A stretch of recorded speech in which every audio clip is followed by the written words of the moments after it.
Sisa mo yung blue, oh. Yung sa kanila yan? Tanga, para nga sa'yo yan, eh. Yan yung purpose ni Changgi, eh. Mamunguha. Pa, tingin. Yeah.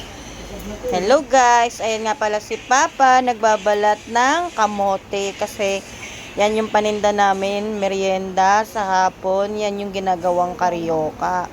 Binabalatan na ni Papa, tapos mamaya ibababad niya na yan. Magdamag yan binababad, tapos bukas kakayurin naman nila para matimplahan pang karyoka, paninda yan, merienda bukas. Masarap yan guys, promise. Mabentang mabenta sa amin yan. Tapos si Mama nagbabalat naman ng wrapper. Yan. Si Mama Ibabalik ba yun? Oo, ganyan talagang tawag yan. nagbabalat ng wrapper, naghihiwa-hiwalay. Yan ang tawag dyan, balat. Kasi bukas naman, ayan naman yung ginagawa naming turon bukas. Tapos meron din kaming tindang maruya. Tapos ubiron. Ayan, yung wrapper na yan din gagamitin bukas pang ubiron. Ayan. Tapos ayun yung saging, hindi pa siya nakapamili. Kasi sobrang malalaki. Ay, nakapamili na pala kayo? Ay, nakapamili na pala. Ito pala yung, ay, yun, ang daming saging. Tapos ayan guys, ayan yung paninda naming saging Gusto ko bukas. lahat yan? Oo, saan mo lang. Merienda. Yan. Sige, zone.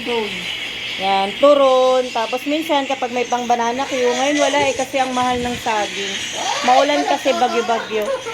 Ayan, maingay din kasi guys kasi ayan, nag-ML sila. Ayan, Tata, Dexon. Ayan, nag-ML sila, libangan nila sa gabihan.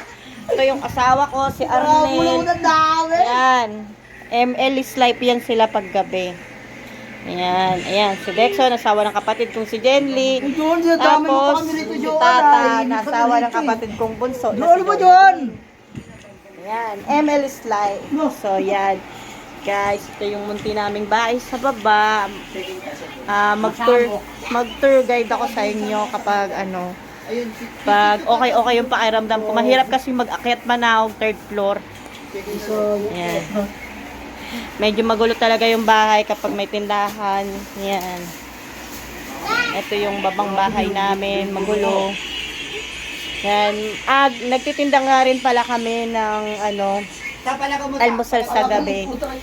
Kaso ngayon hindi kasi ang lakas lagi ng ulan, mahirap magtinda kasi bumabaha sa labas. Ayan, ayan nga pala yung bunso kong anak na si Atina Kulit. Ayan. Ayun. So ayun lang muna sa ngayon guys. Bukas ulit.